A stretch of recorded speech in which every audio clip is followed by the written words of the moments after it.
The Blades Ramble is proudly sponsored by My Business Group, a group of brands designed to support owners, leaders and managers in business. Contact mybusinessgroup.co.uk for more information or follow the link in the description below. Blades fans, subscribe to Blades Ramble. Up the Blades.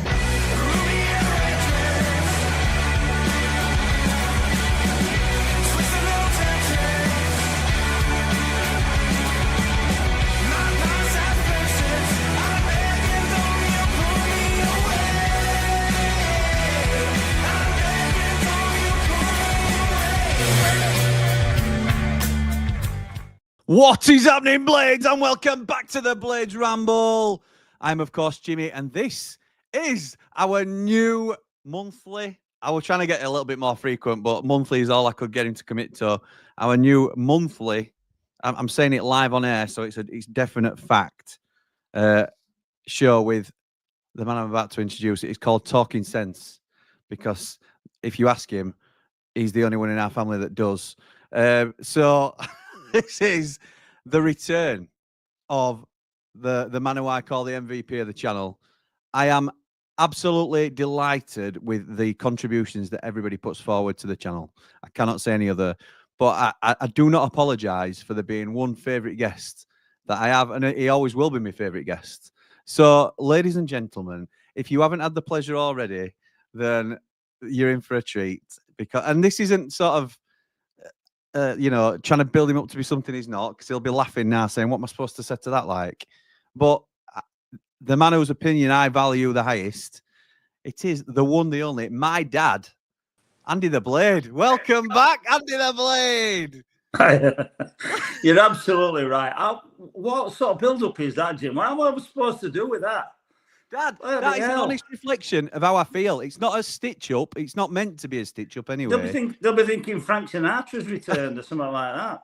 Well, if they've heard you sing, they'll know it's not like. So don't worry about that. No Frank round here.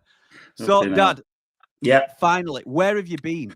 Everybody wants to know. You've been on side of milk cartons. You've been plastered all over Sheffield. That's not true. Where have you been? I've had a few little jaunts off. And that's all I've had. A few little jaunts. I haven't missed any games or anything like. Well, no, I haven't missed any games, have I? No, you definitely. There was one particular game that you almost missed and didn't miss. I know, but I got all back. About it. Unbelievable. Yeah. Talk about. I mean, look, we're not going to dwell on that particular game itself, but the commitment you showed to get there, nobody can ever doubt. Nobody can ever doubt your commitment to the red and white, can they? Just one of them things, isn't it? It's just one of them things that you do. But yeah, no, I've been away. You've seen me. I see you. I only go for little jaunts off with the boys or with Bev. Yeah, so, but the Ramblers have been crying out for it. The Ramblers have been saying, "Where is he? Where's the main man?" And now you're back. It's because I haven't had anything to say really about stuff. I mean, you asked me about different things. You could have fooled me when you're in car. You've plenty to say. What the chuff is this all about? What's going on here? All this sort of stuff. You've nothing politically correct to say. No, I might get you bad from channel. But I must admit, we were having a coffee, weren't we, with our Dave? We went for a meal with our Dave the other day, and we got into it, didn't we, about football and carrying on about United. And Dave says, "You just need to save all this for Ramble." I said, "Well, exactly. We're just talking." Well, that's what we're doing. It. That's every time we get together, we end up talking United. So, well, I have to say, this is just going back a little bit. This is exactly how it started, because this is in a glorified manner now, because you've come on so well. But this is all that we used to just do every game, coming home from game. Just everything to bits, and that's like you said, that's the nucleus of it, and that's the success of it, I think, because there's no magic to it. We're just two opinions that often sometimes agree, but sometimes disagree. But you agree when you see sense. Look, if I'd have asked you for a title for this show, this series, whatever it actually turns into, then you just take ages and you say, "I don't chuffing know, blah blah blah." But I don't think you had a problem with this one, did you? I don't think you seem to have an issue. No, I don't really. Although probably people will want to call it Andy Talks Nonsense. Yeah, well, that was your sister, wasn't it? She says that's what we should be calling it instead. Yeah. So, Dad, I want to get your first opinion. Firstly, I want to go through not like fully. It's not going to be a super forensic inspection, but what are your general thoughts on the season? Because obviously, it ultimately ended in disappointment, and we came so close. And when you do come that close, it hurts. But what's your general feeling on the fact that we got 92 points on the pitch? We beat Wednesday twice. We've had a patched up side for a lot of the season. There are criticisms that you can aim as well in terms of team selections and formations potentially as well. You know, did certain players let themselves down in crucial moments? Maybe. What are your thoughts, Dad, on the season, just as a bit of a summary looking back? Right. Well, I think we massively overachieved, really. I think at the start of the season, if you remember the first few games and what have you, we were, you know, it were a patched up side together, and I think Wilder's done an amazing job with the players that he's brought in. I haven't agreed with all of them, and I don't agree, as you know, I don't always agree with his tactics and his substitutions and his team selection. But I think he's done a brilliant job. I think Wilder's biggest asset to Sheffield United, besides him being one of us, is the fact that he gets our club and he brings all the club together. I think that's not only the fans. I know there's always be a few who won't like him, but not only the fans, but the players, I think, buy into it. And I think it becomes, you know, the sum is great. The whole of it is greater than the individual parts, really. So we've done better than we should have done, really, because there's been times this season where I don't think we've played that. We haven't played well in a lot of games, but still got the results. But I think we finished. I hate saying this, but I think we finished probably where we should have done. You know, third.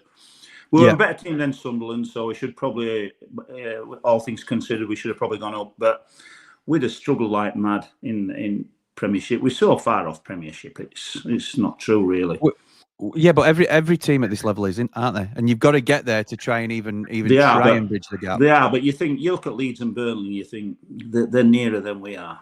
So I think Leeds are in terms of the infrastructure and finances, but I don't think Burnley are light years in front of us at all. I think Burnley seems more of a team to me. I think I think we've got a lot of individuals playing for us rather than a team. I thought it were great. I thought we got off to a great start. I thought our defence looked brilliant. With the Cooper and Suter and the Nell. The two fullbacks, Burrows. I think Gilchrist were playing them, weren't they? And we just kept clean sheet after clean sheet. I mean, I still don't really know what happened to Gilchrist. I mean, he had one or two, you know, games that weren't up to scratch, but I don't think he did anything really bad, or nothing I could see really, and nothing that anybody came in and said, "Oh, Sariki's much better than him," or "Clark's much better than him." I couldn't see it myself, but no, I couldn't. So I still think that right back is a place that we need filling with a quality right back. But obviously Suter was the biggest loss, because I always thought that at the beginning of the season we had a top quality defence, and obviously I'm not discounting Sousa and Peck in front of them, because they did their jobs protecting the back four as well. But we just looked as though we were never going to concede, and then you're always, when you've got players like O'Hare and Hamer and people like that, you're always going to nick a goal. So you are, and that's what we were doing. So that's and obviously it all changed when Suter went down injured, and we started conceding a few more goals then. And we've never been a team that's scored a lot of goals this season. No, we aren't. I'll know what you're going to come to. No, I'm going to get to individual players, and I think we'll just have a couple of lines on individual players. I'm just going to get a couple of comments in before we get massively behind. Great to see Andy the Blade back on the channel. Legend, who are two names he really likes and have a realistic chance to bring in this. We'll come to that, S17, don't worry, because I think there'll be a few of these in comments. Up the Blades, up all the Rambles. David Morwood says, "Evening, Jimmy and Andy the Blade. I've been waiting for the return of Andy the Blade. Should be a cracking episode. And please, Andy, go easy on Jimmy. Up all the Rambles, up the Blades. Like and subscribe. Thank you." So, I'm always easy on him. I'm always easy on him. Beast Boy says, great to see Andy the Blade back. I'm also starting to get nervous about the Brewster deal because it's taking far too long. It would be a huge mistake to let him go. Huge. Yeah. Don't spoil what you're about to say. Like, I don't know what you're about to say, obviously, but I think I've got an idea. Kev says, hi, Jimmy and Andy. Have you any idea what year it was when we put 7 past Ipswich in the 70s, Andy? I couldn't tell you the year, but I was there. I'm sure it was my first. Yeah, not sure if it was 73. Up the Blades, up the Ramble, like and subscribe. I was definitely there. Yeah, I'm sure. It does not surprise me that you were there. Rob says, evening, Jimmy and Andy the Blade. Hope you're both okay. Could quite easily see Hamer and Vinny staying, but an L, Peck and or Blaster going if the Brighton rumours are true. Again, about Ollie, up the Blades, up all the Rambles. We'll come to that as well. The Saint says, oh, with a £5 super chat. Thank you, pal. What's up, Blades? Andy, can we get more replaced by Ollie Mack and be better off as a squad? Opinions. Saint, take that £5 back, mate. We'll come to that, in fact. Before you hear me answer, you might want to just refund yourself. Oh, no. Don't do it, Dad. Don't kill me off now. Right, so as he mentioned Ollie Mack, we put a video out this morning. I haven't seen it yet, Jim. I know, good. That's probably better for this this show, to be honest. Now, Ollie Mack, is it good that he's been rumoured with a return? Would you like to see him? I'm not asking you, Dad. Would the audience like to see him return? One we've got lined up for tomorrow is Ollie's Our Blaster with rumour. Do you like that, Dad? Do you like what I've done with thumbnail there? I think it's good. I think that's good. Our Blaster. Yeah. Thank you, Dad. We like a pun, don't we? We do like a pun. So, right, Dad, I'm going to talk to you about individual players now, and I want you to give me your quick fire-ish version, because obviously there's a lot of lads to get through. Some will be quick fire, some might not be as quick fire. Correct. Some might be a long and painful fire. Michael Cooper, what are your thoughts on the signing and the season of Michael Cooper? 10 out of 10. Brilliant. Absolutely. I have no problems with Cooper whatsoever. I hope he's our keeper for many, many years to come. Would you sign him on a 10-year deal tomorrow? I would sign him on a 10-year deal tomorrow. Nice. No, nice. Would I, hell? Wouldn't you? I'll sign anybody a 10-year. No, how can you sign anybody a 10-year deal? Then they get injured and you bloody have to pay them for the next 7 years. I'd sign him. Well, I'm a romanticist. I'm just said 10 out of 10. You want Cooper, and I would buy. I mean, I know we're not talking about, and I don't want to really talk because I haven't really gone into it so much really about. But I would get an older keeper just to sort of like come in and help him out. An older, maybe ex-Premiership keeper, like a John Ruddy, like a Fraser Forster. I was thinking, or something like that. Who would be happy to sort of like, who's end of his contract, and who were happy to sort of like pass off some of his knowledge and be good for him. There were two lads that we mentioned on the goalkeeper video that we did recently that fit that category, and it were John Ruddy and Asmir Begovic. Yeah. John Ruddy, I'm not so sure about. John Ruddy, I'm not so sure. I watched John Ruddy actually for Everton actually in 1973. No, it wasn't that long ago. I think he played for Shrewsbury or somebody like that. I can't really remember. That was Joe Hart. Joe Hart. It wasn't Joe Hart. Joe Hart played for Shrewsbury as well. Well, John Ruddy anyway. I watched John Ruddy. Right. Okay. Right. So that's Michael. Obviously, it's a slam dunk for Michael Cooper. You've sort of touched on it there. Adam Davis. He hasn't had a massive part to play this season, but what are your thoughts on him as part of the squad going forward? Adam Davis. Well, you're just hoping with Adam Davis. You're hoping that Cooper never gets injured or doesn't get injured for a long time. If he got injured for a long time, we need Adam Davis is not a long-term replacement for Cooper. So is that an adequate number 2 then? Well, if you keep your fingers crossed and hope that Cooper is a cheap... if your first keeper never gets injured, then he's a good number 2. He's a cheap option, isn't he? He's not a cheap option. He's not as cheap as you'd think. Keep your fingers crossed. You don't have another keeper, do you? Just forget about him. But no, in a serious thing, I would sooner have an experienced number two. Yeah, who's done it and seen it. Like Leeds had in Carl Darlow. Yeah, somebody like that, yeah. Well, speaking of forgetting about keepers, somebody I failed to mention, and you have just skipped over as well, Ivo is coming back to the club. No good. Get rid. He's blown his boats with us. Blown his boats. I don't know even what that means, but he's blown whatever it is. Ivo, your boat's been blown, pal. Your So, boat's being blown. No. blown his We can't risk playing Gerbich. We saw him for how many games did he play? About 8 or 10 or something like that. I didn't see him make a save. Honestly, I didn't see him make a save. I know. So, he looked appalling, didn't he, at Premier League level? There were no other way to describe it. I'm not having him. What do you think to Femi Siriki's season? Well, he's injury blighted, wasn't he, again? Yeah, a little bit, yeah. I tend to agree. I don't like to agree with you too much, but I tend to agree with you. I know you don't. I know it's a family trait. I tend to agree that he is better as a wing back. He's very Bogle-ish, really, isn't he? He's much better going forward than he is defensively. So obviously that makes it. I think he's stronger and fitter than Bogle, but not as good a footballer. I think that you have to be fair with that. Yeah. No, I agree with that. He's better athletically. But he's all right. He's looked decent. I'm not sure I'd want Siriki to play a full season at right back for us. There's no. In fact, go on. In fact, what? No.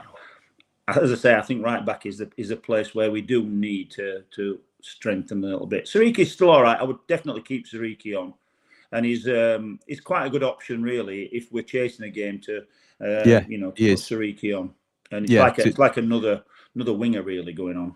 I agree with that, but the frightening thing is, I mean, there's no real point discussing too much about your loanees that have returned now in terms of Alfie Gilchrist, Harry Clark, Hamza Chowdhury, even who played well there at right back. I think Hamza's gone back. Like Dave the Nose and a couple of others think it's so we can renegotiate and get a lower price from Leicester than the 5 million agreed. But I think it's because we've got Jimmy Dunn coming in from QPR personally at right back for free. So there's no point talking about the players who we don't think will return, but the players still on the books. If you look at our right back spot now, Femi Siriki is the one that you'd have to start because behind him, all we've got is Jamie Shackleton now. Jamie Shackleton. This is what I'm on about. Oh. Yes, exactly. So, and that's enough of a synopsis for what you need to give a Jamie Shackleton. Waste of a signing, weren't it? Really, unfortunately. Absolutely. Well, to be honest, we make too many waste of signings. Really, how many games do you think? McBurney, Brewster, Shackleton. You always have to siphon him in there somehow, don't you? He's been away for a year. Tom Davis. Those 4 wages. How many games have they missed? That's just off the top of my head. How many games? I mean, the thing is, obviously you can say Ollie Arblaster, who's missed all season. But that's just a one-off season. But not people who keep picking injury after injury after injury. You're not having it, are you? You're not having it. So Shackleton, we're selling Shackleton, are we? Who to? Red Cross. So that's Shackleton and Gerbich showing the door from Andy the Blade. Right. Correct. Okay, we've got that. Interesting positions now. Really, probably the most interesting positions in terms of summer recruitment. Centre back. Anel. Do we keep hold of Anel? Last year, his deal. I would. Well, yes. And Anel and Robinson, they're an okay partnership. Anel and Suter, Anel and Holding.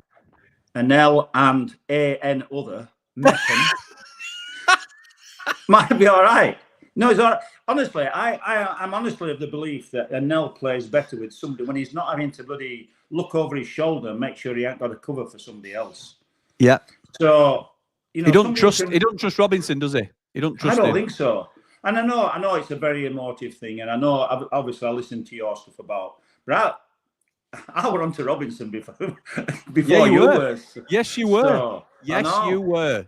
I know I was. But he seems to, I don't know whether it's just situations he's been in, but he seems to cut out the really blatant errors that he used to have, when he miskicked and miscontrolled. He's cut them out. But he's cut them out because he don't take any chances with anything. He'll just turn around and pass it across, or he'll pass it back to keeper or something like that. It's just...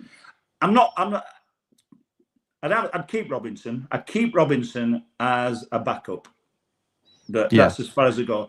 Anybody who wants to be a top team. Now I know we were a top team with Robinson playing, but we weren't at the elite level of the Championship. We weren't at the Burnley and the Leeds quality. And while ever we've got Robinson in, we won't get to that further step because he is a weak link in our team. Do you think Wilder recognises that, Dad? No, I don't know. There's one thing I'm going to say, which is it might be a bit controversial, really, because this is something I don't know. But he had his contract renewed because he's triggered because he's played so many games. Is that anything to do with Wilder playing him all them games? Possibly. So that it can be Wilder's choice, isn't it? To play absolutely. So that he will trigger that contract. He could have played Rob Holding for 10 games and seen Jack Robinson leave at end of season, couldn't he? Absolutely, because his contract wouldn't have been triggered. Yeah. And if Rob Holding's not fit enough to play, like we're alluded to, we don't know this, do we? We don't.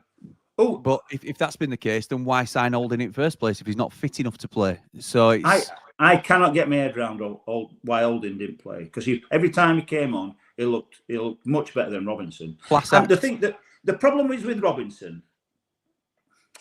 I'm trying not to be too harsh here because he is all right. He's not as a rough and ready player. He is all right. But the problem with Robinson is the fact that he's not as good enough for the elite level at Championship. Yeah, but agreed. The other thing is, his partner, whoever that might be, and I will probably class Suter if he was playing alongside him, or Anel if he was playing alongside him, they have to watch him, and I think they don't play. It affects their game as well. I think it's affected Burrows as well at times this season on the other side. Absolutely. Well, I don't want to mention the first goal at Wembley, but nobody were picking up the Sunderland player. I mean, Burrows had gone attacking, which he tends to do, which is great for us, by the way. Yeah, he's very good going forward. You've got, Robinson's got to be alive to read this game, and it's very harsh for me to blame him for this goal, but he was miles away from him, from the lad who scored. Can't remember. I've had to ease off, to be honest, because I felt myself, not because of any pressure from anybody else, because everybody knows my opinion, and I stand by it 100%. I stand by it, so I won't change my opinion on it. But I do think that it was becoming a bit of a spotlighted thing that I would be digging him out all the time, and people can make their own mind up, and it's plain to see sometimes. I think, like you've just pointed it out there, we aren't even saying anything. Not that you'd need me to point it out to you, but people can see these things. I do think it's difficult. I do think it's difficult, Jim, because like when you see things like, and you get it in your mind, like I was with McBurney, and like I am a little bit with Robinson as well.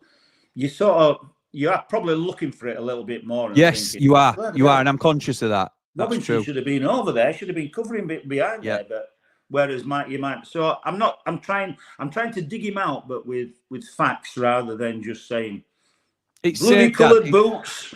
I know, but it's same. If Campbell misses a sitter, and if you miss it for a minute and you think it's Cannon, then you think, bloody hell, Tom Cannon, why? No. Actually, it was Tyrese Campbell. So unlucky, pal. So it gets skewed, doesn't it? So we touched on it in very briefly. Harrison Burrows, thoughts of Harrison Burrows' first season as a Blade? Love him.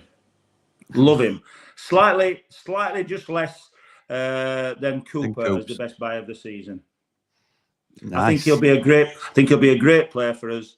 And I hope, like Cooper, I hope he's our left back for many years to come. Yes, completely. I think those two positions, you can sleep well at night, can't you, knowing they're well covered? Absolutely. So certainly at Championship level at this stage. Cooper, I think, is a Premier League goalkeeper, but how close is Sam McCallum to challenging him? Nowhere near. Really? Nowhere near the quality of Burrows. Nowhere near. I know he offers something different, and you can't expect him to again a bit like Siriki. He's athletic and what have you, and he'll get forward, and he's scored an odd goal or two, and he's got a great leap on him. But I think I won't trust as a regular fullback. I wouldn't trust him game after game.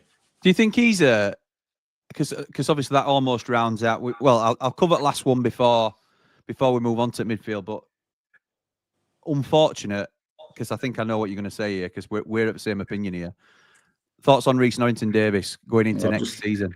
Just so unlucky. What's his contract situation, Jim? We signed a new deal at the beginning of the season, 3 years. For 3 years. Got to sell him, haven't you?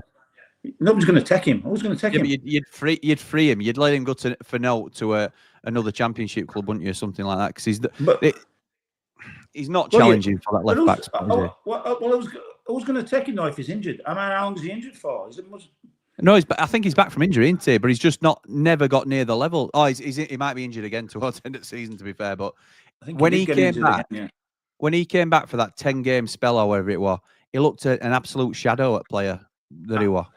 Yeah, and me and you were huge fans of Reece Norrington-Davies. Yeah, we were. Yeah, we liked him, and I think it's really, really sad for him, really. But I think we've got to let him go. I think. So I don't think he's part of it. I agree. And looking at now, and we'll come on to, because we've pretty much got no wingers in this side, which we'll come on to as well. But we need 4 wingers. We need 4 wingers in this side. I know that's that, and it'll be like what? Don't. So I got chewed out, which you're talking about a little. We bit. need Ronaldo, Jairzinho, Vinny Jr. Yeah. So the team that we have, the squad that we have got currently, other than obviously a key part of that squad being the centre halves, 3-5-2 or the 3-4-1-2, which Mark Duffy played in the Championship, surely is our current best fit for the current crop. Now, when I said that, we look at this in terms of this was the turnover of players across the season. So you can completely change around what you have got in your ranks in terms of and play whatever style you want. The point There's people in yellow there that's putting me off. People in yellow. Were you not a Slimani fan? No. So we'll come to that as well. So what I'm saying is, at the minute, if we had more than one decent centre half, Sariki, Burrows, and McCallum are all wing backs, aren't they? They're wing backs. They are wing backs. Yes. Who rang you then, and who's put you off completely? Bev. What's she doing ringing you? She knows. It's crazy. Yeah, crazy. Be ringing. So, will you put me a bath on? Will you set me a bath running? I'll be doing the Jamie dumplings. Just wait a minute. I've just got to Andy the bath man. Yeah, we settled for a 3-5-2, which we might come back to. We might not, but turning it off anyway. Midfield, Dad. Obviously, Ollie Arblaster. We know what we both think of Ollie. Brilliant prospect. Hopefully, the only thing is not about in terms of whether he'll be here or not, because I think his injury is one of the few silver linings. First one was CD Peck, obviously. Second one is the fact that I think it's bought us some more time with him personally. But Ollie Arblaster, do you think he stays in the summer? Do you think there's any risk that we might lose him? I think Ollie stays. Yeah, Ollie Arblaster. I do, but I do think it's because you don't know what sort of season he had, but I don't know whether you remember at the beginning of last season we were worried about Hamer going at the beginning of last season. We were, and I was talking to influential people, and they were saying you shouldn't be so bothered about Hamer going. All the interest is in Arblaster. Yes, I remember that. Very influential people. That was the beginning of last season.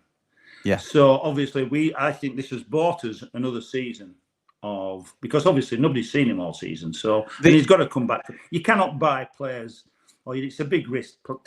Players who have been injured all season. It's fair to say, and you know this for a fact, but the interest in him is legitimate and long term, isn't it? But that doesn't mean they're going to bid for him immediately, does it? Because like you say, he's recovering from an injury. You've no idea when he's going to come good again in terms of his fitness or even his form. So I am quite comfortable thinking that at least until January, and I'd be amazed if we're doing well and we sold him in January. I think he's with us for next season. I totally agree.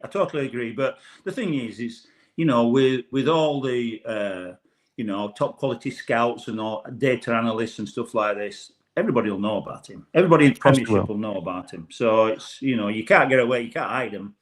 But so he's helped us by him being injured this last season. The one that dovetails into agreed. The one that dovetails into Blaster then is Siddy Peck. He was the one that kicked the door down when that door creaked open.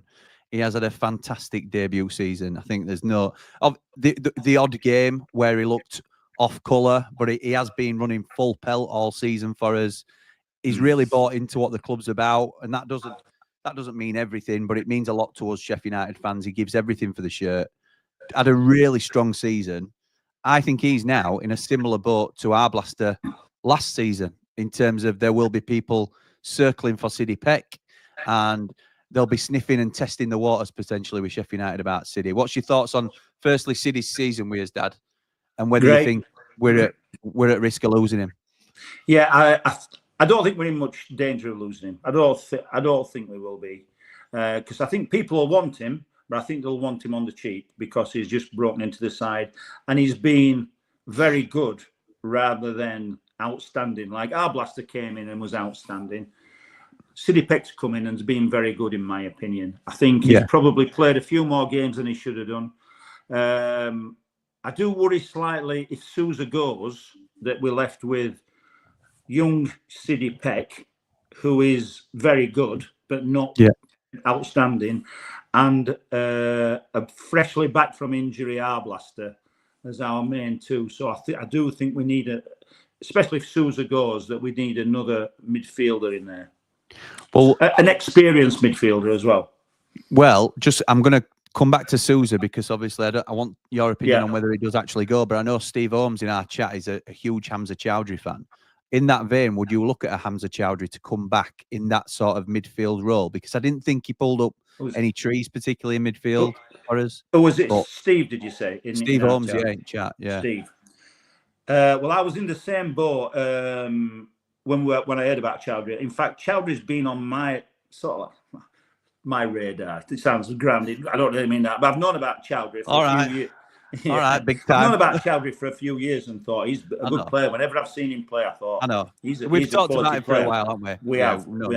So when we talked about getting him from Leicester, I thought, that'll be a really good buy for us.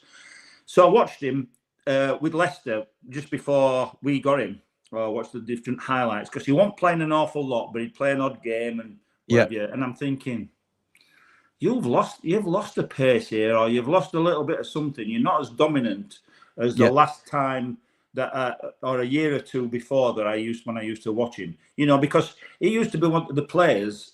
I mean, I know when I was watching him with Leicester, he was playing in the Premiership. I think I saw him play against Newcastle and somebody else. And when I'd seen him before, he was probably playing in the Championship. But he used to be one of the players who you'd think can grab a game by the scruff of the throat and sort of like dominate a little bit. Yeah. So, and he wasn't doing that at all with Leicester at all. In fact, he were a little bit anonymous, and I was slightly worried, but I thought, well, it is Premiership. We know what it's like in Premiership. So when he came to United, I was pleased. But I have to say, I thought when he played in central midfield, I thought I wasn't overly impressed. I agree. I thought he was okay. I don't think he'd really let us down, and I thought he was okay. Then we moved him to right back because obviously we needed something. We needed somebody there, and it was a bit of a desperation measures. And he played there for Leicester previously as well, hasn't he? So it's not his first. Two things about him playing at fullback. I think he showed his quality in his interceptions and his tackling, and anticipation. I thought they were really good, and I thought that was very impressive. But I thought some of his positional sense was showed that he wasn't a fullback. At Wembley, we kept saying, "Get closer! You got to get closer! You can't let him get the ball and then run 5 yards at you." No, you can't. There's a chance he sits you down here if you don't get closer. Luckily enough, he was good enough most times to get his tackle in. Yeah, but if you're going to give a decent winger, why give him chance? Why give him chance? Yeah. Just nail him early doors. Yeah. So I'm not sure about Chowdhury because I don't think he's, except for a backup, I don't think he's good enough to take a place in our midfield. And for fullback, I don't think that's his position. Even though he's a decent player and he showed some qualities, I don't think he's a fullback. Do you think we'll lose Vinny Sousa in the summer? I think I'm prepared. Well, not prepared. I'm expecting to lose 2 out of the 3. Yeah. Anel's got to be one of them, surely. I think Anel goes and then it's one of Vinny. I think it's Vinny or Peck. And I know you're talking Vinny or Gus, but I think it's Vinny or Peck that we lose. No, I don't. I don't think people will come in with big offers for Peck. I think they'll come in with 1 or 2 million offers, and he's obviously worth a lot more than that. So you want an extra body in midfield, particularly if Vinny goes, because probably even if Vinny stays, I'd maybe want another one in. Because Tom Davies. Talk to me about Tom Davies, because the injuries is what kills him. Because when he is on, we like him, don't we? We really do like him. But you know, whenever even when he's playing, you think, and he goes into a tackle, you think he's going to get injured here. He's like a bloody fragile. You wince, don't you, when he goes it, because he don't hesitate. No, he should. No, he don't. He don't. You know, he just goes in and you think he's just like a twig. He's going to get hurt, and every time I have no faith in him not being injured. And you know what? You know what a great man once said, don't you? Yes, I do. What's the best ability? Availability. It's true. It's so true. And this is what you talked about at top, isn't it? Shackleton, Davis, who else? Brewster, McBurney, never available or very, very sparsely available in the past. So it's stuff we really have to concentrate on. Callum O'Hare, Dad, talk to me about Callum O'Hare and how does he fit into this team with Wilder? Because 4-4-2, he don't fit in. When he's then come on for the majority of games, unfortunately, it didn't work out for him in final. But when he's come on as a 10 to prove a point, he has looked one of the best players on pitch, if not the best player on pitch. How do we get Callum O'Hare into this side? I think he's great, Callum O'Hare. I really like him. Just because you're mates with Mr. Vancouver and you both love him, you both love Callum O'Hare together. Oh, I just really like him. But I'll tell you what, it's a conundrum. Yeah, it is. Good word. Where to fit him in. Yeah. If Emma went, and they played O'Hare in like the central role as the 10 and the main focus. I think he'd get even better. I think he'd thrive. Yeah. I think there's an argument for that. But that would have to be in the a different formation, wouldn't it? With 2 strikers up top. You see, this is the problem where I was talking about our not having a team. We have got a settled team. When we've got the right players in, we've got a great keeper. We had a great back four, but which became a decent back four. We've got 2 good holding midfielders. Yeah. But then it goes to pot, and you think, who's playing where and who's doing what? It's just a bit mishmash, isn't it? The good players. Yeah, you're right. Eamon on left. Are you on left wing, or are you inside left, or are you just going wherever you want? We've got bloody Raksaki playing, going forward and not coming back. That was funny. What did somebody call him? No track backy. Me? Raksaki, no track backy. Yeah, that was funny. Jim. That was funny. Thanks, Dad. I'm not sure you'd have actually given credit for that had you known it was me. No, I was. Yeah, but. You can't play him. You can't play Raksaki, but who plays there? So, and then you've got the most important role behind the front 2 or front 1. Who have we got? We've got two proper number 10s. 2 of the best 10s in the championship, surely. Emma and O'Hare, and we play chuffing Rian Brewster. Right, talk to me about Rian then. What are you renewing him? Right, where's his best position?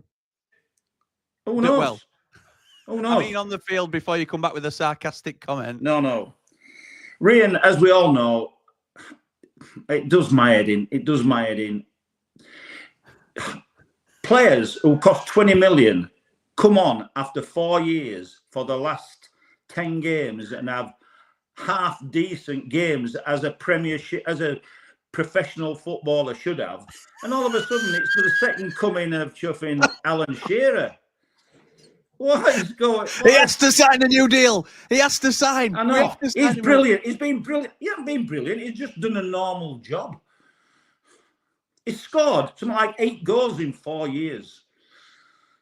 I might have made that up. You won't be far away. You won't be far away, will you? But I honestly cannot listen. I'm not even talking about injuries now. Injuries everybody says he's been really unlucky, and we've given people benefits of doubt with injuries. You know, with Tom Davis, we've said, you know, been unlucky. Ollie Arblas has been out for a year, so we've given people the fact that he's just got injury after injury after injury. But I don't even think he's that good when he plays. So I think he's been decent. Last half a dozen games, yeah. he's been good. What had you said before? He's been decent to good. Decent. He has been decent. He has been decent. Yeah, great. 23 million, decent. You looking at our squad makeup though, right? Would you not sign him? Would I? No, but that's me. No. Andy, calm down. I know you get careful with that. I know. If you could get him on, if we want to stay the team that we're just doing nothing, we would sign somebody like Brewster. Brewster's another Robinson, really. He's a run-of-the-mill championship player at best when he's fit. He's the sort of player that you think it's the sort of scenario where you think if he was going on a free from another championship club, would we be clamouring to sign him? And I don't think we would. No. Would we? Chuff. What's he done? What's he done? What's he done? He's had a good goal against Coventry. Yeah. To be honest, he's got a hard shot. He put the ball in the Wednesday net. Yeah, from about half a yard. I mean, he's got a hard shot because we've seen it loads of times flying into cup. So. Oh God! All right, okay, right. But Bruce, listen, Brewster. If Brewster accepts a deal where it's either on a much lower money, because you'll think how much he'll have been on a 20-odd million. Sheffield United as a club. I know. Everybody thinks I get on to Brewster and McBurney, who are my two big things. But Sheffield United as a club, right, I'm going to just cut back to when I worked at Everton. And we couldn't, I'm being serious here. You couldn't waste money, could you? We couldn't waste money. We used to think, that's why they went to watch them over and over again. We went to watch players over and over again until we're absolutely sure. Because we couldn't afford it. We're drilled into us by David Moyes. This were like before all that money came into them. When Farhad Mashiri, were it? Yeah, before him came in, it was the impresario who was in charge then. Yeah, Ken Wright, Bill Kenwright, who were a rich man, but not rich. Modestly rich for Premier League. So level, we couldn't afford to waste money. So we had to be absolutely sure. And Everton, as big a club as they could never have afforded to pay 20 millions and not expect anything back from it. Sheffield United, who was half the size of Everton club, we've paid 220 million out for players and got absolutely nothing back. Nothing back on the field, nothing back from transfer fees, and well, there you go. And obviously paid the wages, paid £20 million players' wages. Because obviously, if when their agent comes and says, hold on, mate, you're paying 20 million, you're paying £20 million player wages here. So I don't know what he's on, but them two have been on wages, were on wages for so long without I know McBurney, you can argue, done a little bit, and Bruce has done some. But in 4 years' time, both of them, they're supposed to do something, aren't they? Yeah. For a 20, I mean, Marseille signed Illiman and Dye for 20 million quid, and that's what you get. That's what you expect to get in it. A player of that. That's what you expect to get. That's what. Yeah, and I know ironically, he didn't quite do it for Marseille, but obviously he's ended up at Everton in the Premier League where he probably belongs, and he's now developing and kicking on. We have made some shocking buys for big money. I mean, the Berger was a decent buy, to be honest. Yeah. I know we have our issues with Berger. But he were a decent buy. It was something like 12 million, something like that. So it weren't. No. I think it was a bit more. I think it was 22. I think. No, it might. No, it might not. So I'm losing track on different players. I can't remember how much we signed Sander for. If anybody knows. Anyway, we got his money back for Sander, and he was a good player. We lost money at Mousse. I mean, he had one decent season, but you've got to do your homework better on these sort of players. Mousse were a decent. I persist that Mousse paid us back his money. Obviously, we didn't get the return on him in terms of transfer fee, and he certainly plummeted downhill. But for those 6 months, He more than paid his fee back. Anyway, We digress. We digress. We digress. Back to Brewster. If we can, if United can get him to sign a contract that's on much less wages and maybe even put in a sort of, pay as you play or bonus type thing if you play so many games, fair enough, keep him on. But I would be very disappointed if I saw Brewster playing in a regular basis for United next year. Okay. Andre Brooks, what's your thoughts on Andre Brooks? Hit and miss. Hit and miss. Would you want to see him in and around the first team next year, or is he going out on loan? No, well, either or. It depends if we got cover for him, but certainly hit and miss. I don't want him. I don't think he's regular for a definite. Where does he fit in the side, Dad? Because are we playing with wingers? We can't play with wingers at the moment. This is what I'm talking about. This front three stroke one or four with a two up front. Who knows? You've got to go two up front, I think. It's because that's where we've had the most. Well, we've got three strikers, haven't we now? Oh, do we class? What we classing Brewster as? No, I'd say we've got three strikers. I don't think Brewster stays. No, I don't, and I think he'll. Yeah, no, I don't think he'll stay. To be honest, is Gustavo going to stay? I'm going to say. Honest thoughts, initial thoughts, really. My initial thought was no. I didn't think he would stay. But listening to Gary Sinclair the other day, obviously I was thinking that maybe he was the one he was alluding to when he was saying, you might be surprised. Yeah. Correct. How good was Gary Sinclair, by the way? He was very good. Very good. I thought he would be, though. I thought he would be. Absolutely. So you thought he might be the one that's people are expecting, certain players to leave and don't be so sure. But even though when you get to that, even when you get to Hamer, it's still we haven't got to settle. Where do they play for the best effects? Hamer, O'Hare, somebody on right. Because anyway, well. Formations is probably for another day, isn't it? Yeah, it is. We've got to drop the wingers, Dad. We've got to drop, and that's another thing. Unless we are doing, as has been said, and bringing in 3 or 4 new wingers, which is a complete overhaul. But I'm glad Diaz has gone. I don't think he was the answer for us. To be fair, Dad, when there was a lot of excitement about him coming in, you called that straight away. You were like, I'm not convinced that he will have anywhere near the same impact as you thought. He were a purple patch in Premier League, and even then it got overlooked that he were injured quite a bit.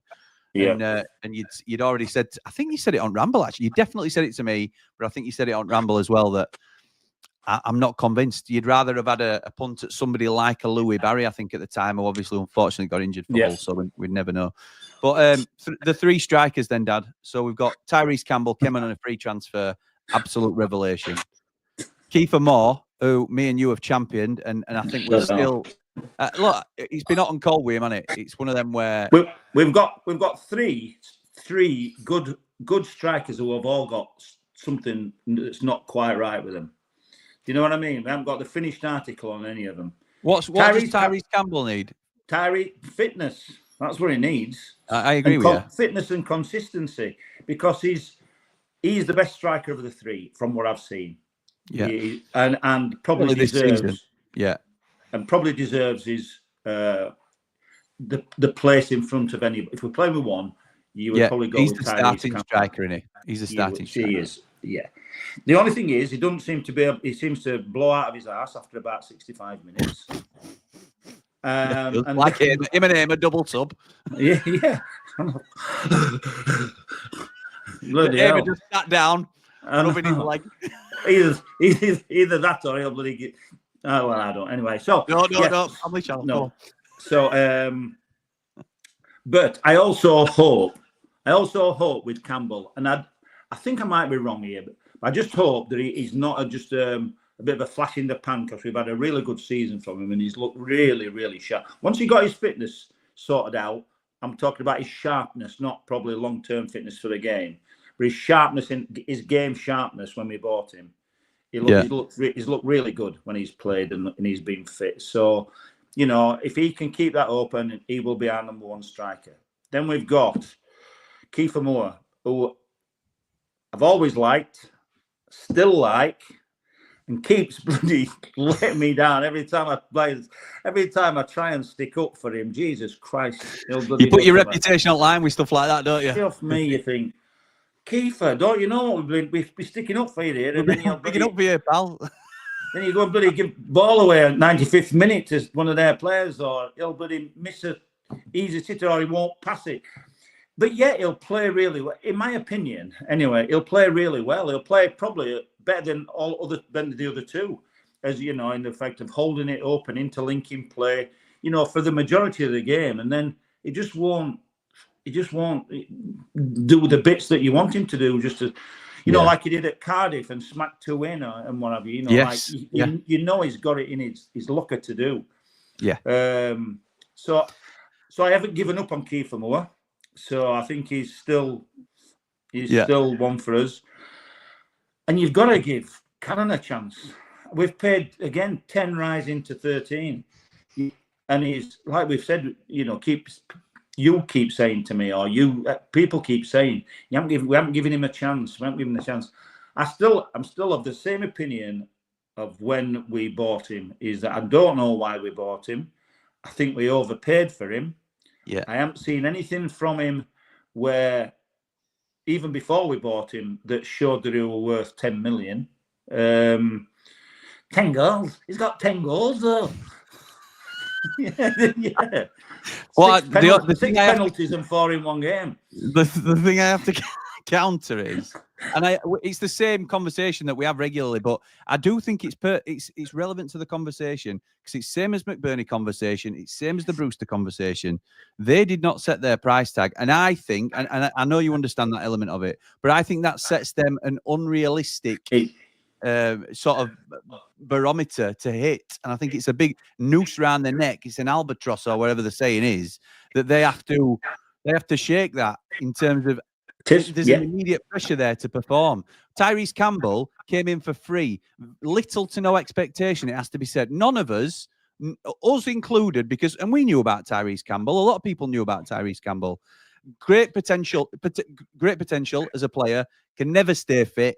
So because he's never fit, never got a consistent run, particularly at Stoke, but anywhere really. He comes in on a free. None of us are dancing about it. None of us are jumping up and down and saying, brilliant, what a signing. He comes in and he's our best striker all season. No doubt about it. You've just said it yourself, Dad. He's our number one striker now in front of all those that we've had and could have had. So that's because he's had no pressure. He's had no pressure he's coming with no expectations, so he's relaxed and he's able to settle on a more even keel, in my opinion. Whereas Tom Cannon comes in, spotlight straight on him. This is the £13 million man that's going to fire us to Premier League. Well, and there's an expectation for Wilder to play him when he might not want to play him and stuff like that. So maybe it's a Wilder thing. Maybe you shouldn't spend that amount on a player and sort of shove him into the spotlight if he can't cope. Maybe. I don't know. I'm pleased we've got him because I think he'll be an asset for us. It's just I think you have to sort of take the whole context into consideration when you're judging these players like that. Oh, all right, bloody carry on, wasn't it? Somebody's at the door. I know it's Bev, somebody's at the door.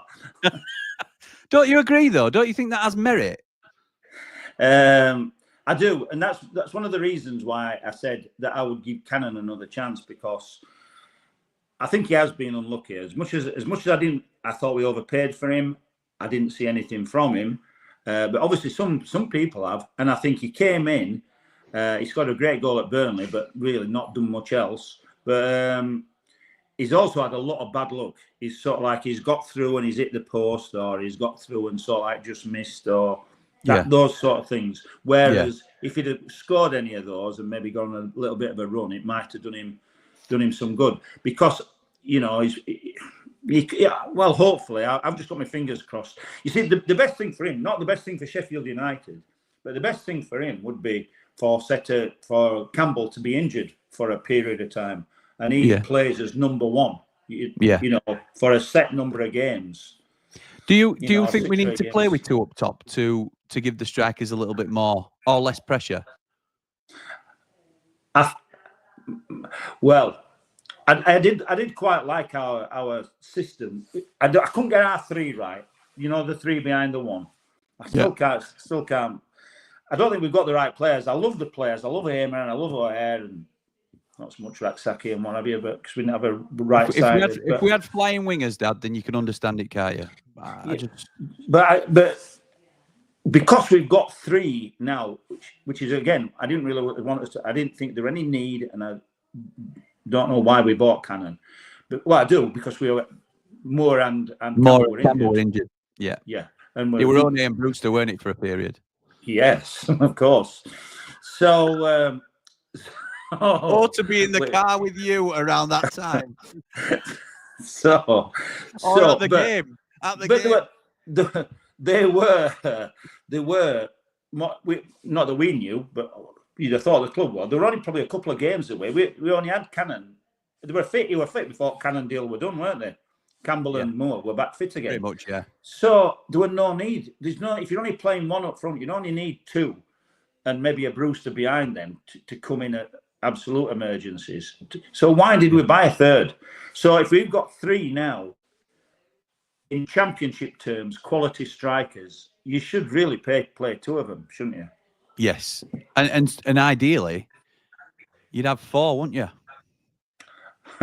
Yes, Danny Ings or Kone or yes. Well, there's before we get into other suggestions, because what we'll do is I'll get your opinion on McBurney, then we'll get into a couple of names that may come into it, and then I'll read comments before we go. Okay. But McBurney. Look, there's talk of him coming back. There is talk of him coming back. Obviously, everybody knows you did a viral rant on McBurney when you were at the end of your tether with him at one stage.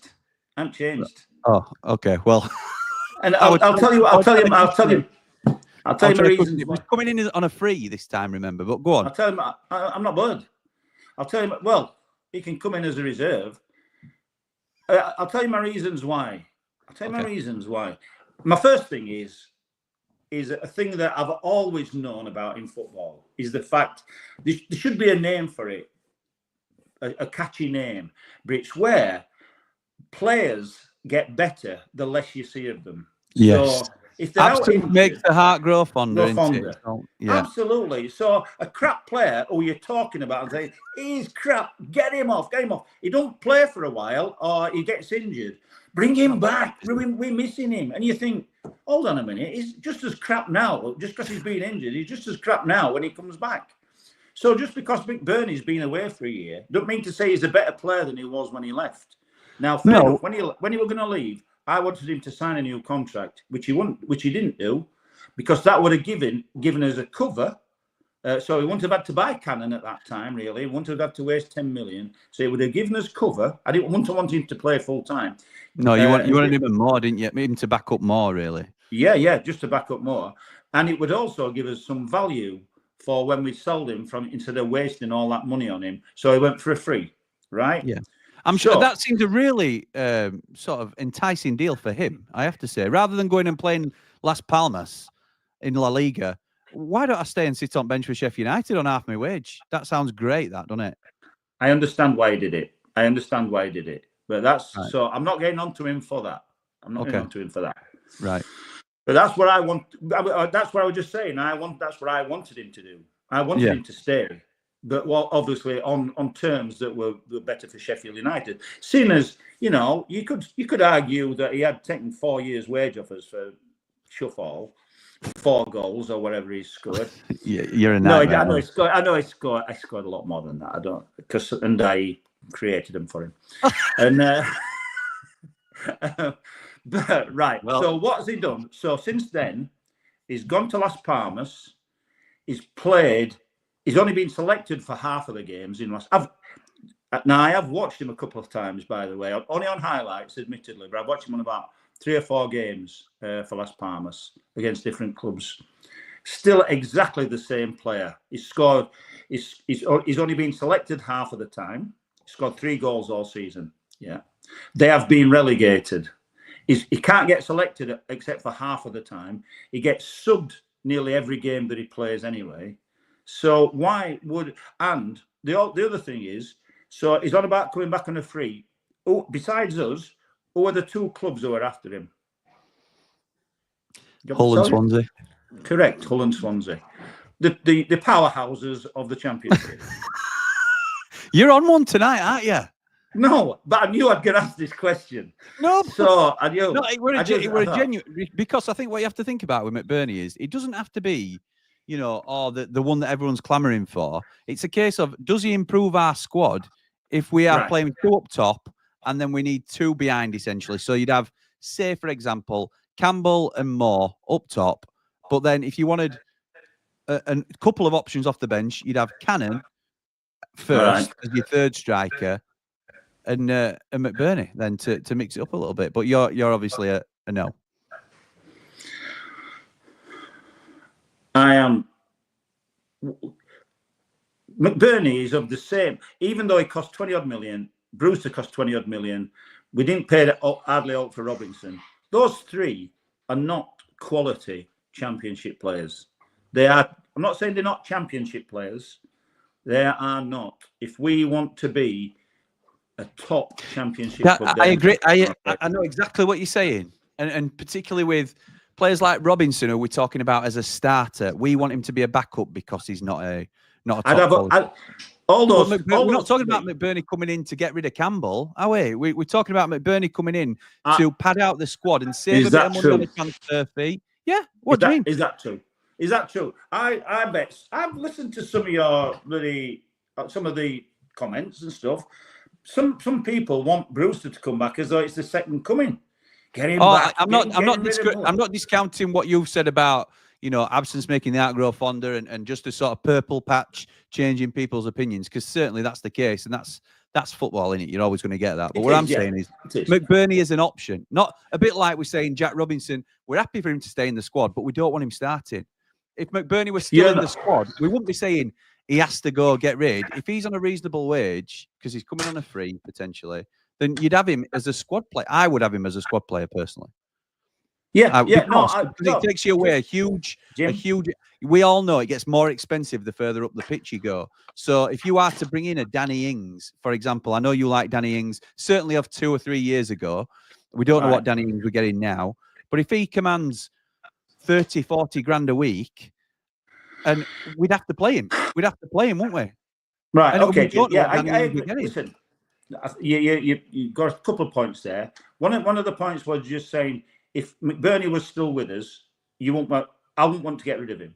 I would think, no, if he's on a decent wage, if he's in on a big wage, fair enough, have him as backup. And like I wanted him to stay when I thought there was only going to be Moore, who was going to hopefully be a little bit better than he has been.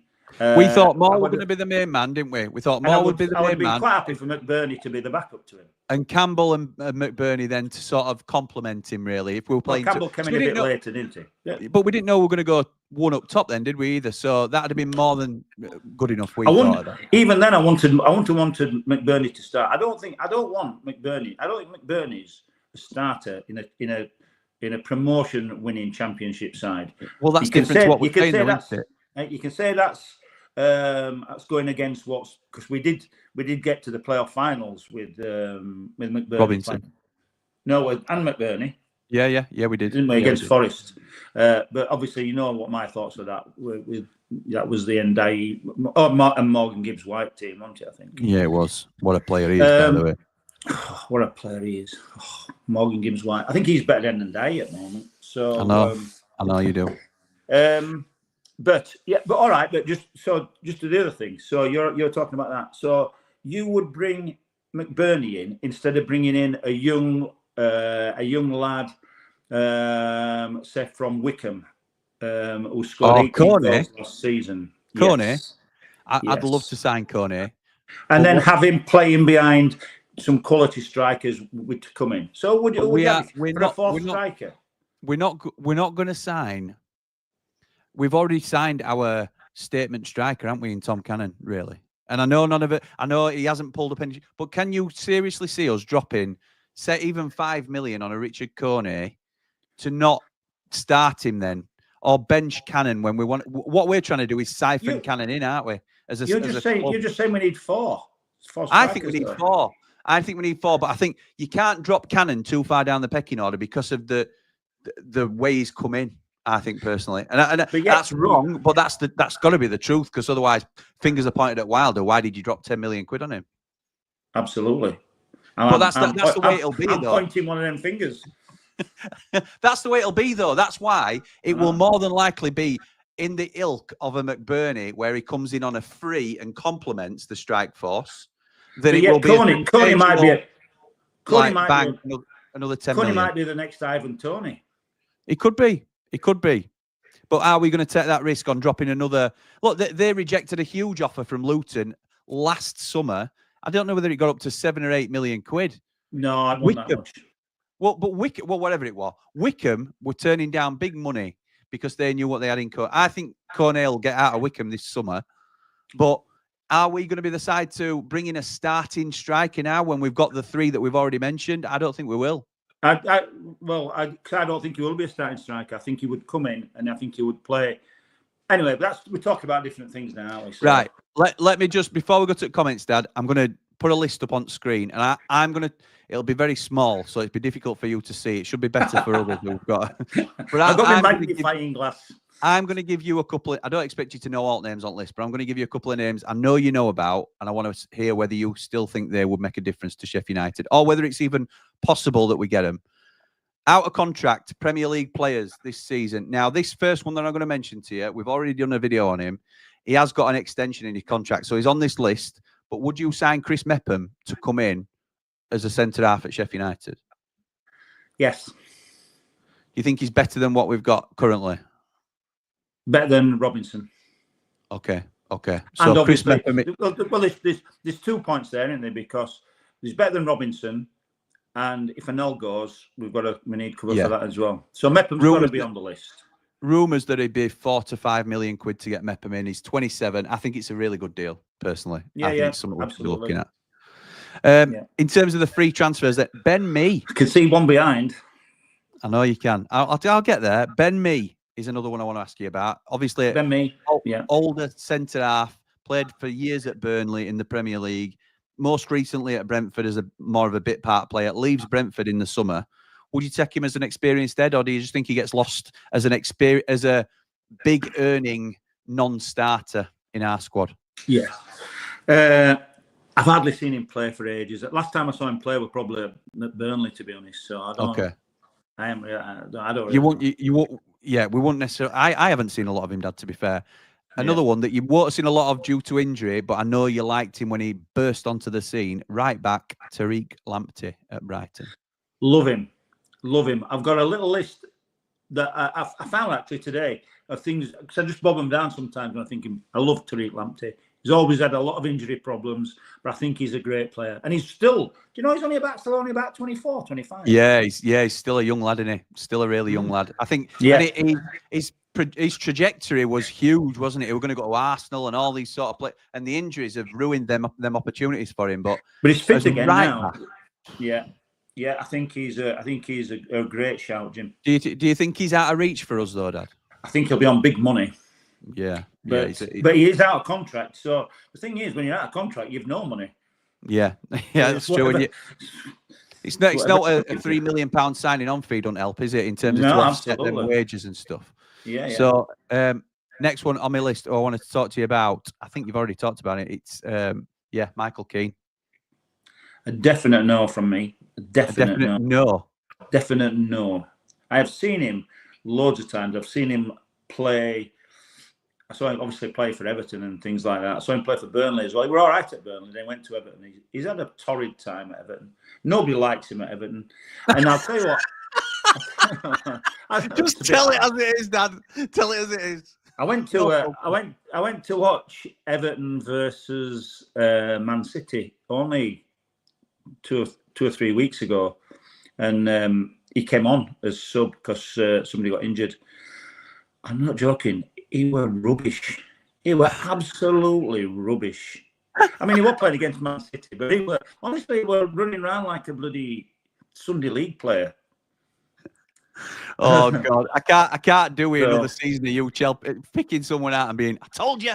I've got to tell you how I see it. You have, Dad, people might not agree, I don't mind them not agreeing because everybody on this channel, everyone's got an opinion. Yes, I know you're going to say that. Everybody's got an opinion. So yeah, Michael Keane. Who else on this list? Very quickly that I can get to. I've mentioned Asmir Begovic. Do you know much about Courtney Hawes, Dad? Into ex-Wolves left centre half. I don't think you've seen much of him, have you? No. Tom Kearney's been linked with Wrexham. He has been linked with Wrexham. A good player, Tom Kearney. I've always liked him. I like Tom Kearney. Would you have him as that experience covering midfield? Yes, I would. In fact, he could probably play alongside Arblaster, couldn't he, if Vinny goes in that starting. He could as a starter. Yeah, there's one or two in that sort of position who might be available for us. That central midfield player. Okay, who else have we got? Jamie Vardy can get out of town. I don't know how many more. Callum Wilson's out of reach. What you think? Lewis? Callum Wilson's out of reach, dear Jim? Yeah, definitely out of reach. Why is Callum Wilson out of reach? Because he'll be on more money than Ryan Brewster's on now, which is a lot. I just think he'll cost too much as a package, and I think he'll have Premier League interest from somebody like Leeds. Yeah, he is a quality striker, though. I know he's a lot of problems with injuries. When fit, we've been talking about best ability is availability. So I know scathing about. So you can't go to another, can you? Yeah, exactly right. Yeah. Exactly. And then we're looking at Lamptey and bloody Callum Wilson, who's been out for a long. Harry Toffolo. I know you've got close links to Huddersfield. Harry Toffolo, left back, now being released from Nottingham Forest. I know we've got Burrows. If he was a right back, I would say definitely yes. But as a left back, I'm not sure. I don't think we need. Okay. He'd want to come in and play. I think Toffolo. Somebody you've already mentioned that I didn't realise were being freed, and he has had a patchy season whenever he's been called upon at Tottenham. But Fraser Forster. Oh yeah, I know you were coming to the end of his contract. Yeah. The thing is, I think it's not just about. When he's coming to the end of his contract, these experienced keepers, because he'll be in his late 30s now, I would have thought. He will. It's the experience and the training, the day-to-day training that they can, like a Luke Faxon to learn from him. Yeah, Luke. Yeah, Faxon. And also Cooper. Cooper's only 24, is he, something like that? 25. So, he's been there and and done it, and so he's also somebody who you won't be bothered about. He might not be good enough to do a full season, but if he's out for 2 or 3 games, Cooper's out for 2 or 3 games, you won't be unhappy in bringing Fraser Forster. That's true. That's very true. Very true. I think probably the last one to touch on, because you've already mentioned him as well, and I know he's a big favourite of yours. Would you go for Danny Ings? No. Well, it all depends on wages. I've heard what sort of wages he's on, and that's absolutely ridiculous. Well, he's going to be on nowhere near that wherever he goes, is he, Dad? Because he's not the same player who commanded that sort of wage when he signed. So, and what do we do? You can't pay somebody a lot of money to not come in and play regularly. And is he going to come in and start in front of Tyrese? Oh, no. And is it fair? I think strikers, unless we get rid of one of our strikers, we're stuck with 3 very good strikers. This is what I'm saying to you. I agree with you, Dad. I agree. Without being, none of them is the actual finished article. As we've said before, if they're finished articles, they leave us and they go to your Illiman and Dyes, aren't they, or somebody like that, and they go. Which again is why I think we'll end up with somebody like, I'm not saying it will be Ollie McBurney, but I think it'll be somebody that comes in slightly more under the radar and isn't a spotlight striker signing. But why not bring a young striker in, though, rather than that? We've got 3, not old strikers. No, in fact, they're young, aren't they? Cannon and Campbell's are still quite young. Yeah, they're young. Yeah, they are young. Yeah. Well, look, are you warming to it? Are you warming to it? To McBurney? Oh, I'm not.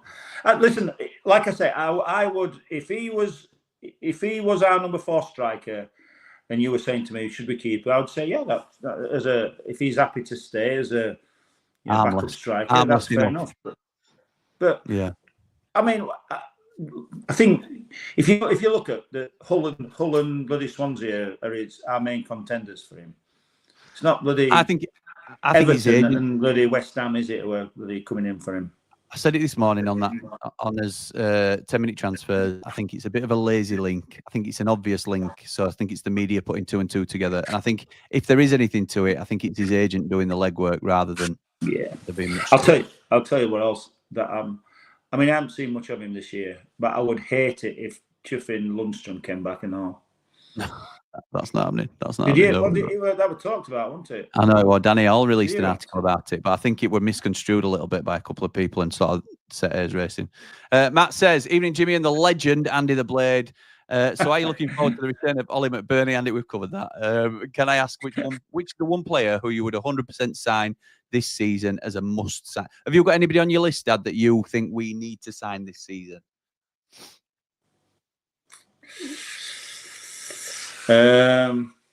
You just want that right back spot covering, don't you? I think that will make you a little bit more comfortable. I think I can't tell you. I can't answer you that. I'm not. Obviously, I've for better or worse, I've said I'll come on every month. So we'll look at that probably next month. But I also think, as you say, I'm not getting out of it, but it depends on who we lose. It certainly does. Yeah, that's true. That's true. So, if we lose Hamer, then obviously we need a playmaker. Although I do like a hair, but if we lose Vinny, I wouldn't be happy. Even though they're two very good players, I wouldn't be happy with two really youngsters, Ollie and City, being the two central defensive midfielders. And if we lose, obviously, if we lose Nell, well, we need a centre back anyway, but. We do. We are in deep doo-doo. Steve, I think we've answered your question about Hamza Chowdhury. Saint says it's Patreon exclusive. No, it's not. It's open to everybody, this one. Sonny Glasby from Glasby's Pallets, full channel sponsor of Behind the Ramble. Thank you to Sonny and the team at Glasby's Pallets for your support, pal. Good evening, Andy and Jim. What are your 3 main targets you think we'll sign? What departures do you think we'll see? I'll ask you about the departures, Dad. Who do you think? You sort of said you think 2 of the 3. Do you think any outside of players we don't want to lose, like Vinny and obviously the main ones that will be taken from us? Do you think there's anybody that we will look to move on, like a Jamie Shackleton and Reece Norrington? Oh yeah, well, we've got to hold on to them. No, I mean, people like Jamie Shackleton, they're just picking up a wage for no benefit to us whatsoever, and. Yeah, so I think we've got to keep most of them. We've got to keep your McCallums and those sort of players, because obviously we need padding out in a squad. But it all depends on who goes in the main 3. I hope we don't lose any of the youngsters. I'd be if we lose any.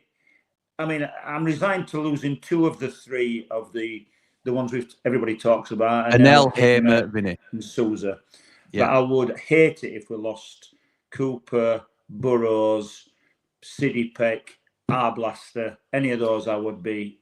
And when you say, I'm going to clarify for you, because I know it don't even really come into your thinking, but I know you'd be happy with this deal, or I think you would anyway. You let me know. But Ryan One has been linked with a move to Liverpool potentially in a Sula type deal. You'd snap their hand off, wouldn't you? Surely. For 10 million, you can't. I don't mean because we'd be so keen to sell him. I mean, if it means that we don't have to then sell Gus Hamer in the here and now, then you've got to. Listen, I was a big fan, as we all were, me and you, of Willasula. Yeah, I like Willasula. I thought he was, a great prospect for us. I mean, he couldn't hit a barn door whenever he came on for us, but. We just knew, you could just see that, his pace and his power and everything like that. He'd got all the tools. But you can't turn down 10 million for potential. That's what the good clubs now buy, potential. That's what Brighton do. They'll spend 10, 15 million on a young South American super kid and hope that they're just brilliant. Brighton have just stepped out of the norm, haven't they, and done that with Tom Watson. Sunderland, the kid who scored the winner in the final, who looked great against us. So You're right, Dad. Sunderland have had to sell another one of their up and coming stars, and Ryan O'Neill ain't having that sort of impact for us. And they sold him for 10 million. So hopefully, but you know, you wouldn't want him to go. You wouldn't sell him for 1 or 2 or maybe even 3 million. But if somebody comes in and says and gives us a Willa Sula deal, you cannot, because that then makes us be able to strengthen for us to get into the Premiership. That's right. Whereas the Ryan O'Neill is probably for us about 4 or 5 years down the road before he's hitting his full potential, where they can afford to wait. Your Newcastle or your Liverpool's can afford to put him in reserves and wait. You know, or send him on loan to Championship, not think about him really for a year or two. No, yeah, absolutely. So Mark Meldrew says, evening, Jimmy and Andy the Blade, some dedication to get to Wembley for absolutely note. Curious to know how you think we'll fare next season, given the recent upset in the playoffs. How do you think we're going to recover? I think we'll be all right. I think we'll do well. Again, it's very difficult to sort of like to know until we know who's gone and who's coming in, and then you can give a proper, you know, it's still up in the air really. I think if we had to go with the team that we've got now, we'll definitely be up there. But, it's very early days, isn't it? But you don't know who's going to stop. You don't know who's going to go. You know, if we sold Anel and Sousa and Hamer and not get anybody else in, we're knackered. Yeah, we'll be mid to lower table. I'm going to apologise now if I don't read all the comments out. We've got a load of comments and a lot of covering similar things that we've already asked. So apologies if I don't read your comment specifically. You got to stay for next month's edition. We will cover every topic that's raised in the comments tonight. But like Ray's asking a similar thing about how do you feel about coloured boots coming back, and Scott's asking thoughts on McBurney coming back, Andy. So it's a lot of the same. Cooler King actually says regarding McBurney, it's not really a question, but how many non-scoring forwards do you want in your squad? Brewster, Moore and Cannon hardly get any between them. The answer to your goal problems is not another striker who doesn't get many, which I don't think you'll be too against. Correct, Cooler King. Correct, Cooler King. I know you watch Dad anyway, so you'll probably know, but he's a Villa fan who comes on and always really balanced, always really. Well, this is what I'm talking about with the couple that I mentioned. I know I've banged on about Danny Ings, which is really a bit of pie in the sky, really. And Kone, but they're goal scorers. Whereas we've got the 3 who comes in and. Well, Tom Cannon were a goal scorer. Tom Cannon were a goal scorer before we got him in, and he just doesn't seem. He wasn't. He got 10 in half a season this season. Yeah, right. Go through his goals. No, I'm not doing this again with you. I'm not going through it. 4 in 1 game does not count. That it might as well just be 1. Well, all right. Why don't it count? How many penalties? How many penalties did he score? So he scored besides that 1 game and penalties. I think he got 3. Tom Cannon, penalty goals. I don't know. Somebody will be able to do it if I can't do it. Oh no, that's overall. That's overall in his career. I can't get it that quick. Anyway, I'm telling you, Andy talks sense. What's it called? This thing? It's called Talking Sense. Talking sense. Well, there you go. The blade. Maury says, hey up, Jimmy and fellow Ramblers, and the man, the myth, the legend, Andy the Blade. Ricky says, Andy the Blade, welcome back. Thank you, Ricky. Even Maury says, bleeding hell is tan. I'm jealous. Mark says, for its worth. Is that Maury fancy hair? Is that fancy hair? I'm jealous of his hair. Yeah, mine bloody tan. That's been some time, hasn't it? Juffing hell. Mark don't want Ollie McBurney back. He thinks we've been down this road before. And welcome back, Andy. Where's the intro music for Andy? Need an intro ASAP. Same. We had some intro music, and he complained to the board of the Ramble, and it's never been seen since. So I want that American music adapted, whatever it was. when they were doing that dance. Blades fans, subscribe to Blades Ramble. Up the Blades.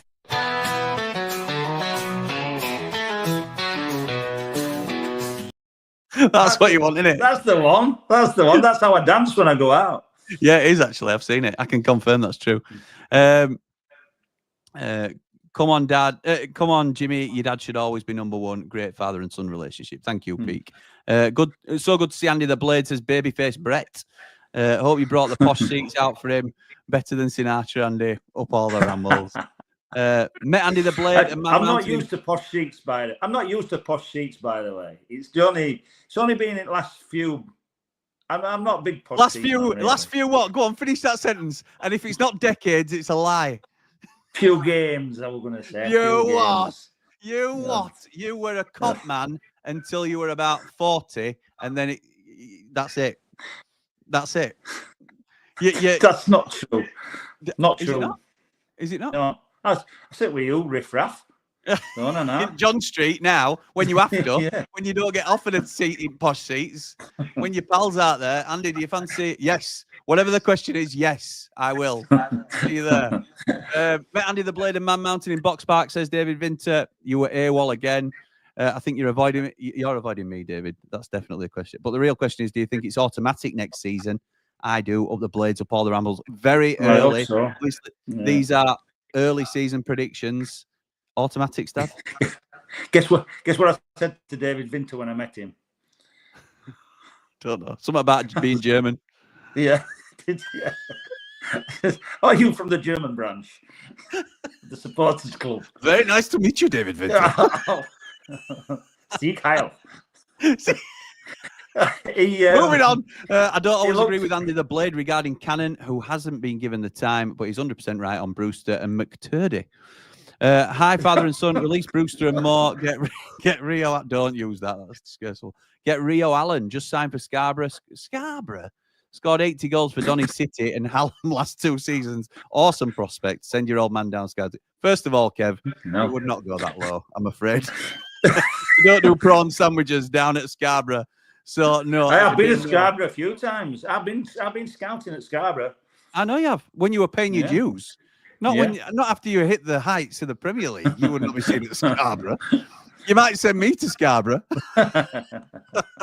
Kyle says, hope you're well, fellas. Off to Italy for the week. So we'll be looking forward to listening to these by the poll. Thank you, Kyle. Have a great time, pal. Just got back from Italy, Kyle. Had a great time. Twice. You came back from Italy twice, didn't you, Father? Oh, yeah, I did. Only because I came to Wembley and then went back to Italy again. Dom says, hey up, Jimmy and Andy. I'd have coloured boots back personally. He's better than Cannon and Moore, in my opinion. He's more of a box-to-box type player. What? Box to... Dom. Wait, this is one, Dad, that I wanted to ask you, actually, and I will try and get through the comments because we'll wrap up. But Wayne says, great to see Andy. What's your thoughts on Wilder out? And board up the full time. Oh. Yeah, and the board. But I don't think it's the board out. But what do you think about whether the board will make a call on Chris Wilder? And if Andy the Blade, if Chris Wilder goes, says the same with a £2 super chat, thank you. Who do you think will get if Wilder goes? So do you think he will go? And if he does go, who would you want to be in the conversation? Right. I don't think he will go. I don't want him to go. I don't see any need to go. I think anybody who really wants him... Listen, anybody who wants him to go needs to give their head a wobble, really, when we come third and got 92 points from a team that was in devastation at the beginning of the season. Don't get me wrong. I mean, I really like Chris Wilder. I know him personally, and so obviously I'm a little bit biased, but I see his faults. And me and our Jim talk about them all the time. I see his faults. I don't agree with his team selection a lot of the time. I can't see why he sticks with Robinson and Brewster, why he didn't play Holding. I don't agree with some of his buys. I can't understand why he bought Cannon, and obviously further back, which we won't go into. So, to be honest, his substitutions I normally agree with. So, we spoke at the beginning of the programme just how I love the way he brings the club together and gets everybody with the Sheffield United ethos. So, I do see his faults, but you cannot sack him. He is getting to the stage, though. I will say this now. That I think you brought it up on one of your rambles, Jim. I don't know what it were about, but where he is getting to the stage now where I'm not sure what other clubs he would go to. I mean, somebody would take him lower down, but I think he's lost his probably chance with other top clubs of our ilk or higher. I agree. Because would he drop at this stage of his career? Would he want to go to League One? I don't think so. But there's no reason for him to move from here. I mean, I think he's great, as I say. But I do see his faults, and I don't agree with him blindly. But I wouldn't want him to go. Regarding anybody to come in, we're a strange club really, because I think we're quite, we're not a fit for everybody, and I think probably the best fit would be Dyke. Sean Dyche, that is. All right, Sean Dyche. Sean Dyche, is it Dyche? Dyke? Definitely Dyche. All right, definitely Dyche. Not to do with a river. So, Andy, what formation would you play? Let me knock off then. Yeah, nice. All right. What formation says the same would you play if you were in charge? Oh, don't know, Saint. Well, thank you for your contribution anyway. He's just absolutely pied you off with that one. Lee says, I have to agree with Andy regarding semi-freaky. He's got potential and he's a very good option. But as I've said before, his body has let him down too much this season for a young lad. It's a worry. The Man Mountain says, good to see the international man of mystery, friend of the stars, the bronze bomber, Andy the Blade. We need wingers to talk as old bloody housewife's favourite. The Poohousery. Any wingers that jump out at you as you'd want to have in this squad, or do you just think we need to completely look at how we're going to be playing next season before we decide? Sort how we're playing. I'm sure this has not been the case, but it just seems to be. When you buy players like, we'll buy Hamer because he's the best player available, or we'll buy O'Hare because he's the best player available. Tom Cannon, I think we're an opportunistic signing. Without sort of thinking, where are they going to play? I mean, there's a lot of talk at the moment about Poku. Is it Poku? At Peterborough. It was supposed to be half decent, but those are the sort of players that I would, you would go for. Poku, I think. But John Joe Kenny. John Joe Kenny and Jimmy Dunn. You might know a bit about John Joe Kenny from his time at Everton, Dad. No, I don't know anything about John Joe Kenny. Seen Dunn a few times for QPR. Dunn looks a really good player. Looks proper players. Walker Peters is an absolute quality player, but he's a Premiership player who's just come down. Who's dropped in. You're right, Dad. He's a Premiership player at Southampton, and he was a Premiership player when he played for Southampton. Agreed. Agreed. I think he's another one that's Premiership.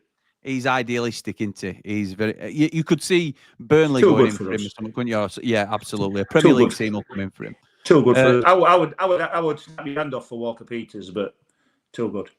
Yeah. Your daddy's a superstar, just like you, Jimmy. Thank you, LUFC 2019-2020. Danny says Shackleton to the Red Cross. You heard it on the Ramble first. Onto the Blade. Winkerbank Blade says, evening chaps, Wilder stays. Harley Mills touted by McCanton. We've got a video coming up on that. I go for Poku, Dunn and Radoni. Dad, Radoni. You know about Radoni. We championed on this. Yes. We championed on this very station last year. Yes, correct. That we should go for Radoni and Hellick from Huddersfield. And I've got a lot of Huddersfield friends, and I have, and they give me the inside word. In fact, I think they've stopped telling me now who's all their best players. Well, we could have been more vocal about it at the time, could we? Really, we talked about it on a couple of videos. And I'd seen him. We'd seen him a couple of times. I'd been because I go to Huddersfield if I get the chance. Radoni was a quality above. Hellick was a quality above. Playing in a poor team, both of them stood out. And we mentioned, so last year we mentioned about us going for them. There were never any. I think there were only us talking about them because there were never any official talk about Radoni, were they? I don't think. And Hellick. No. And then these were links we were trying to manifest, weren't they? There were links we were trying to manifest, yeah. And then they went for Summer and Note you know, Well, I thought 5 million for Radoni were a decent outlay at the time. It was, but To Hellick sit went now, for about 500 hindsight. grand, didn't he? Something like Hellick, that. Something ridiculous. yeah, a million tops. I think it weren't a lot. It weren't a lot. And you're thinking, and now if we want Hellick, it's probably about 6 million, and if we want Radoni, it's about 15 million. Yeah. So we've missed the boat, because you can argue that now Radoni is mentioned in the same class as Hamer? No. But and he's a quality player potentially as well, though, isn't he? He's potentially at his peak now as well. Peak value anyway at the moment. So, but he's a good player, Radoni, and I wish we'd have got him last year. Wish we'd have got Hellick last year. Those two we would have had a backup for central midfield, and we would have had a backup for centre halves with Hellick. And Hellick scores goals as well. And while we're talking about that, Lewis O'Brien's back in the fold as well. We keep really pushing every year. He's playing for Swansea and playing very well. I remember you speaking to Wilder directly about that. Get him in. I was, yeah. I did, yeah. But Hellick, I did, yeah.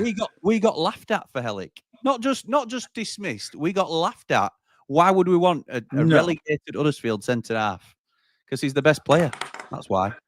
So anyway, one of them things. Mark Meldrew says 100% agree on McCallum, Andy. Need another left back for me. Doughty might be an option. Just depend if he's happy to battle it out and maybe be number 2. Doughty at Luton.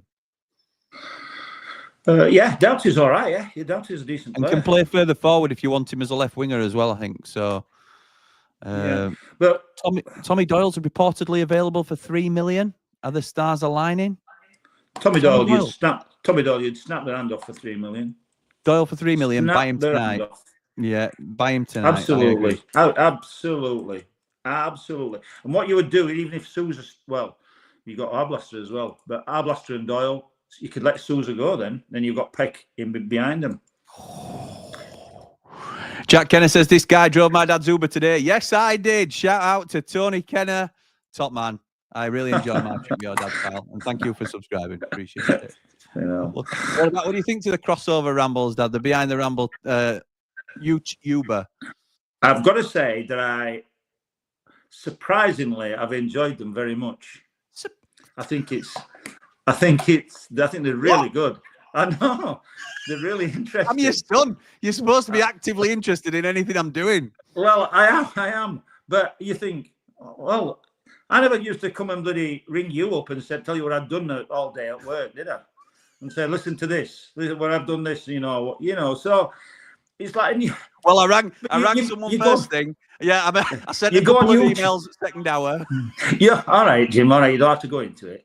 But you go to YouTube. Oh yes, and I've drove somebody to the Asda today, and it's not quite like that. Sell the show, Dad. Sell the show. It's not quite like that, is it? But it's amazing how popular. It's the inside of people's lives, really, I suppose, and I've found it really interesting. It's been really good. Yeah. So all the best, and I think you'll do well with it. So thank you, Dad. Thank you. You could actually have. Why do you can't film them? Can you? You can't film. You pass. Not really. You could with consent, but I think it just muddies the waters a little bit. Because you could have a ride along, like James Corden, and sing.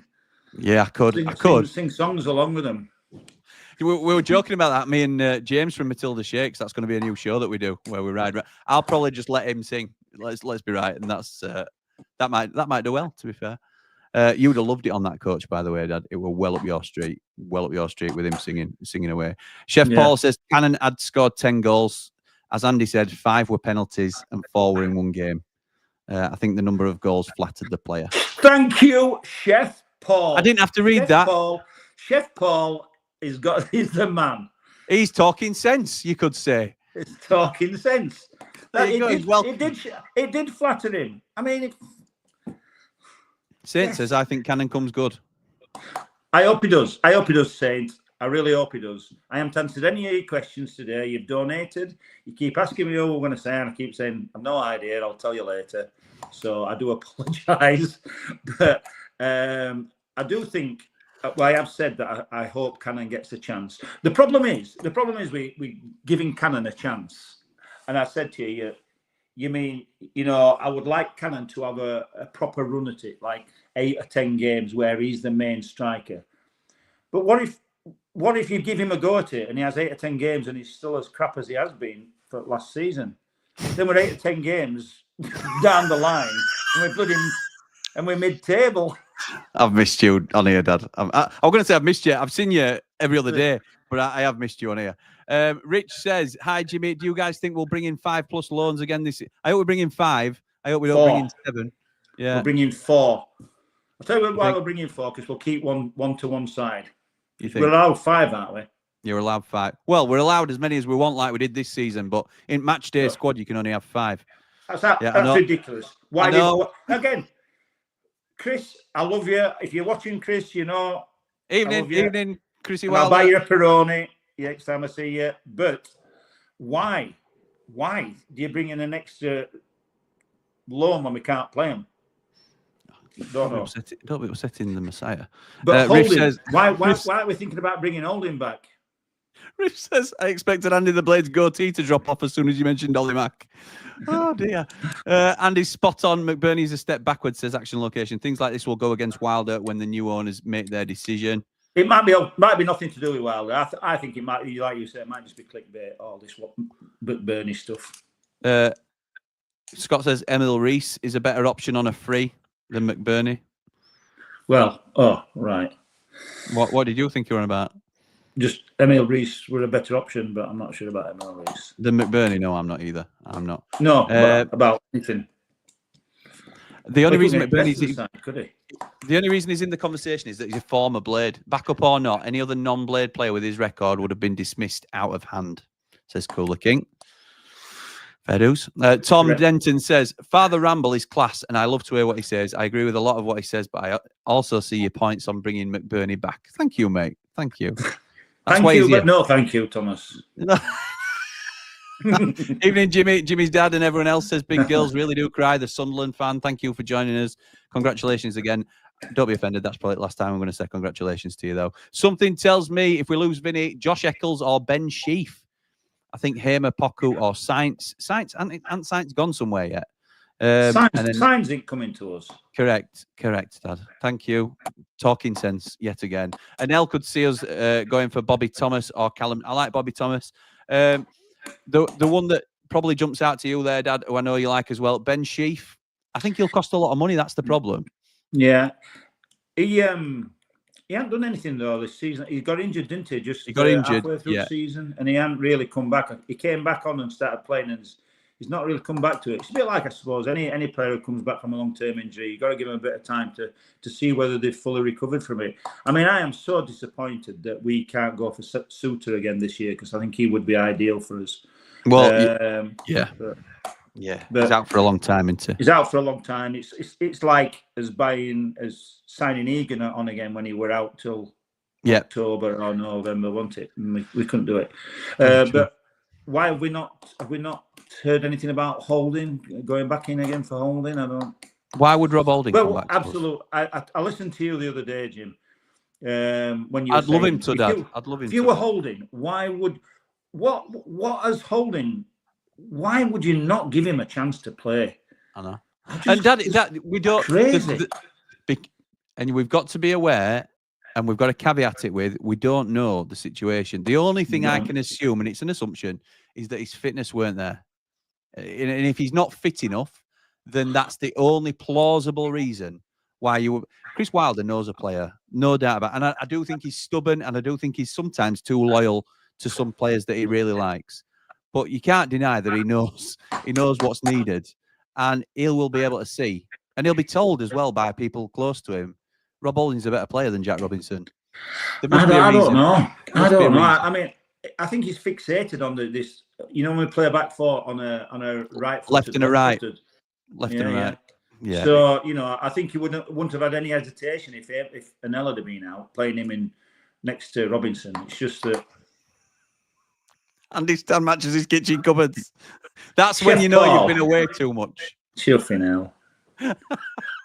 Am I like camouflage? Yeah, you are. I can only see it's like a headless shot there, just a goatee in the middle. Dean says, I just looked down at my chin, and it looked as though my goatee went right down here to me. Do it again. Not me t-shirt. One of them triangle goatees. Yeah, yeah. Dino like a says, Viking.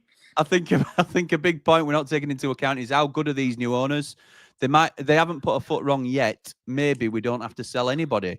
Well, we're going to have to be careful though with these new owners, because if we spent, the first one they bought was Cannon, wasn't it? 10 million or for any amount. So if we, if they say you can imagine what the scenario would have been. Look, we've got all the strikers are injured. We've got nobody, and we need this last push in the second half of the season. We're going to buy this Cannon who was only worth 5 million and only scored. And he's only scored 10. He's only scored 10 halfway through the season. He's only scored one goal in open place, except for that one game or whatever. Oh, except for that one game. Except for that one game. But that Jeff Hurst, useless, except for that one game. So he says, but this is the man that we need, who's going to push us over that line and score the goals that we need. So, okay, yeah, whatever you say, Chris, or whoever it is, here's 10 million plus 3 million add-ons. Well, we're not going to get 3 million add-ons, that's for sure, are they? Fucking hell, that's, to be how many goals they scored. So we paid 10 million, and they'll be saying, hold on a minute, you told us that, he was the man that were going to push us over the line. He hadn't even been playing. And when he's played, he hasn't scored. So... Do you think there's merit? Do you think there's merit? The owners will only give you so much leeway. I agree with that.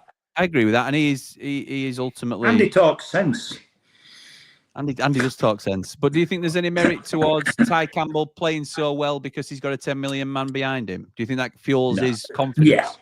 Yeah. Yes, in a way. But I think would have played more if he hadn't have started. If he hadn't have been scoring, I think he would have played more. Because I think I think that Wilder likes more. Oh, he does. I think like so we do. Yeah. I think he sees the benefit in him. He's not the goal scorer that Campbell is, but Campbell can't do a lot of things that Moore can. Dad, I know your memory isn't always the greatest. Remember Rammer? You remember Rammer from? I do remember Rammer. James Ramsey, Rammer. Senior, Andy, long time no see. Hope you're well. Hi, Rammer. He's a top lad, he's Ram. He's a top lad. Paul says, evening, Jimmy and Andy. Great show. We need to stop looking back with any potential signings and move forward with fresh ideas up the Blades, up the Ramble. Now, I have got a little bit of an issue with, not with you, Paul, obviously, but with this point being, I mentioned it today. If we got offered Illiman and Die tomorrow, it's not seen as a step backwards, is it? Because he's a former player. I don't think a former player means you're going backwards. Billy Sharp came back 3 times and was on the most successful in his 3rd spell. Brian Dean 3 times. If Ollie McBurney comes back as a bit part player even and plays his part, in, even if it's a Gary Medine type role rather than a main actor, as Wilder would say, then I don't think that's a bad thing. I don't think that's necessarily going backwards. But that's just my opinion. I don't think there is. You could get too hung up on the fact that he's already played for us, so it's going backwards. I do get what Paul says though. I think, and you've got to ignore this, what I'm just about to say, because it's all, because it's all about the club and what is best for the club and what will work best for the club. But I think it's a bad look. You know what I mean? To go back to a previous player. Who didn't work the first place, who let us down. Debatable. Whether he... What? No, I don't mean value for money, but whether he was an asset to us on the pitch in terms of black and white. Whether he played a lot of games for us during that period. It was seen as a player for us during that, but it wasn't like a complete. He had one half decent season when he played with Illiman and Die. He scored about 13 or 14 goals. 16, I think you got. Yeah. And I've caveated that. I still don't. I used to watch it. We used to watch him every week, so we saw what he played like. All you got to do is watch him. Anybody's got to just watch him on a regular basis. You don't. You can say Ollie McBurney. Oh yeah, he's the one that puts all the effort in. Mad Scotsman with beard and really gets stuck in, and he's always first running into fates and stuff like that. Yeah, but you've only got to watch him play. We prefer him running into the box with a bullet header, won't we? Instead, absolutely. Right. This is something I think we'll agree on, Dad. As a scout, Andy, what do you think of the new way of recruiting and looking at players and further recruitment? Sort of the data-driven model. What's your thoughts on that? Yeah, it's you've got to use everything at your disposal. I mean, it was coming in as I sort of like packed in about 6 years ago now, 7 years ago. It was coming in then. We had data managers, data analysts, and things, and people who broke down. We'd go out and watch a game and sort of like come back with his reports, and then the data analyst would find the film of it and sort of like put it into so they could show the players different things about different games. That's about games, but also about players as well. You're on about looking at the statistics and stuff.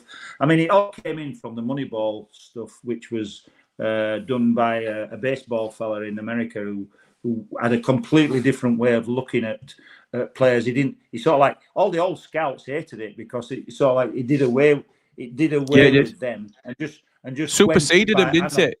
Yeah, just went by analytics and stats.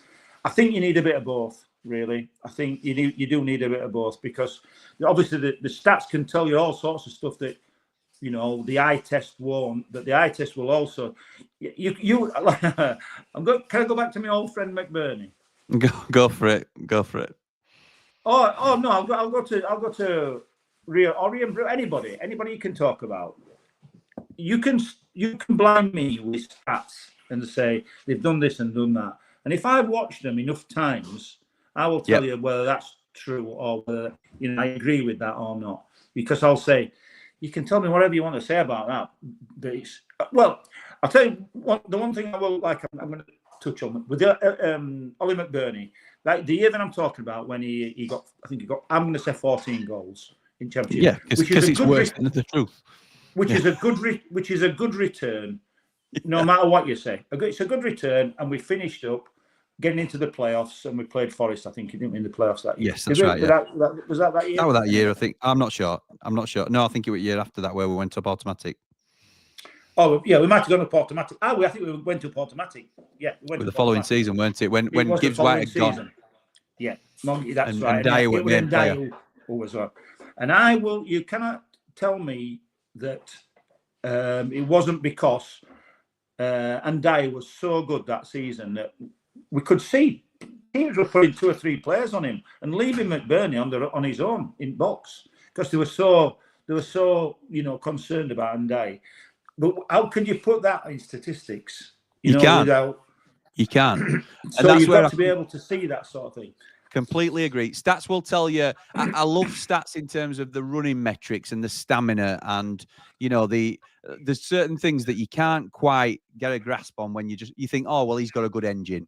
You don't know how good an engine he's got till you see it in black and white sometimes. But things like we've signed these 2 players, Jeff Caceres and Chris Nwachuku, or whatever he's called, and apologies because I don't know how to pronounce his name, but from foreign leagues where we've no idea of the standard. You could go to Sunday League, Dad, and get data on, if it was set up, obviously. You could go this weekend, watch somebody on Park who should be playing 3 or 4 or 5 divisions above the rest of that level, and he will look like Maradona compared to the rest of them players. Yeah. His stats will be glowing and off the charts, but you stick him in a League One side, and he's embarrassed. Yeah. So you always talk about a Chris Wilder example where you played to an half-decent level. When you were training in a Bradford City training session, he was a professional player. You were a 40-year-old scout who was past his amateur peak, probably. He cleaned you out completely. And normally you were savvy enough to know who were coming and where you were and comfortable enough. But you always talk about the levels of players and professional players. And this is what I think data comes back to, because you cannot judge where they are in the totem pole just by seeing numbers on a page. If the data is there in front, if we knew about Jeff Caceres from a Championship side, then we would be able to tell whether he's going to be you'd edge your bets on whether he's going to be a good signing for Sheffield United. If he's been playing an equivalent at Ishman Premier League and he's been getting, he might have got 40 goals, great. But we're asking him to step up 20 levels now. So data can only tell you so much. It's something I'm really sort of there's intangibles like character and how they react, and Correct. If somebody goes in hard on them, are they going to lose their head? Have we got another head loss on his books and stuff like that? There's all sorts of things, isn't there? Temperament and things you can't judge. There's all those things. I was going to mention that. Composure. How good they are in the dressing room. Yeah.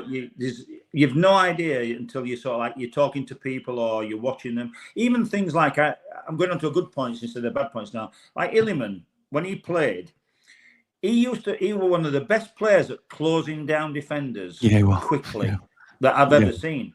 You know what I mean? He used to put them under pressure straight away, and you think, how do you put that? I suppose there is a way of putting that down as analytics, but it must be very difficult. But not just that. His football brain you couldn't put down on paper, because we often, and this is leaning back to what you were talking about anyway, he would pull defenders away because he would make that run intentionally into space and drag players. How do you note that down on a data sheet that he has given space to his colleagues and sort of opened up a possible chance for his colleagues to play? All that'll be is he's made a 20-yard run. And it doesn't tell you what you need to know, I don't think, a lot of the time, in my opinion. But having said that, and having stuck for us old-time scouts, yes, so keep us in a job. So we still need a job. Still need a job. So, but still write it down on the back of a fag packet. Who's good? That's right. Call me from the phone box down the road. I'll get you a deal. But the analytics are great, and they're everything that you can use to do it. I mean, some of the stuff now that we didn't have, even just for our enjoyment, like XGs and stuff like that. I think they're great. Yeah, I do. Never had stuff like that. Yeah. Mr. V says, good evening, Jimmy and Andy. It's great to see you've agreed to a monthly segment on the Ramble, Andy. I'll be in touch with you when I hear back from my mate. Don't know what that's about, but another dodgy deal, no doubt. That's Green Bay Packers. Yeah, I thought it might be. Come on. All the blades up, all the Rambles, like and subscribe. Mr. V, what a top man. Come on, the pack. Scott set up the pack. Scott says, not going to lie, I'm not a fan of the 4-4-2, and having more up top, it just encourages long ball tactics and going full on Stoke. John says, Jim. Yes. What does that spanner mean at side of name? Scott is a moderator, so if anybody says anything inappropriate in the chat, Scott has got the power to delete that comment or does that include me? That includes you. Yeah, that does definitely. Well, you so never if comment I just anyway. Go blank, if the screen just goes blank. In a startling revelation that nobody will be shocked by, you are unable to comment because you've set your YouTube account up in the wrong way, haven't you? So you can't actually comment on the streams. So sometimes I can and sometimes I can't. I don't know how it works. I think you can on Behind the Ramble, and I think you can't on the Blades Ramble. Right. So Rich Howard says, Hamer to stay, Sousa and NL to leave and get Tommy Doyle in. Like, if Tommy Doyle's available for 3 million, like my dad was saying, you'd be happy. You wouldn't be happy, but you'd accept. It wouldn't hurt as much for Sousa to go. We think NL will leave as well. I think that may be an ideal scenario, really. A couple more good signings, and I think we get automatic up the blades. Fantastic content, Jimmy. Thank you, mate. Appreciate you joining us. Mr. V says, I was also in the COP in 71 when we hammered Ipswich 7-0, 71. In 1971, I think I still have the programme in my collection of around 150 during the late 60s and early 70s. Wow. Okay. That'll rival your. You'll have had a collection similar to that, I would have thought. I think I've still got a load. Yeah. You gave me a load as well. You gave me a load of old programs. Riff says, saw a stat which said McBurney won like 80% of all his headers in the middle third, and something like 23 found another blade. 23% of those found another blade. What's the point of winning all those headers if you can't retain the ball? Exactly right. I'm not going about McBurney anymore. Ollie, we've got a truce. Jim, it's absolutely quality that you can do this with your dad. I bet he's very proud of you and the channel. Thank you, Matt. Appreciate that. A bit. I'm moving on quickly. 10,000 subs. I am very proud of you, Jim. I'm going to say it out loud on the channel. I think out where you've come from us just having a chat about you should do it. I think it's great, and how you set it up. I'm going to say, it's all right, our Jim says, come on, Dad, come on. It takes me about bloody half an hour to set my bloody stuff up. He just jumps straight into his studio and he goes straight on and he turns into his bloody Terry Wogan as soon as he comes on. Terry Wogan? Terry Chuffing Wogan? As soon as he comes on. And I'm having to prepare and I'm thinking, Well, Jim, Next up, Bucks Fizz. I'm thinking, I haven't thought about what I'm going to say or what I'm supposed to do. I've no We idea. don't though, do we? Yeah, and you've gone 2 hours tonight rambling, and you 2 hours. You haven't needed to think about it, have you? But I have got to say, Jim, I am very proud of you. I think you're doing great, mate. Thank you, Dad. Thank you. I know you are, and I appreciate it. 10,000 subs by the first game of the season. We go up in first place, says Mr. V.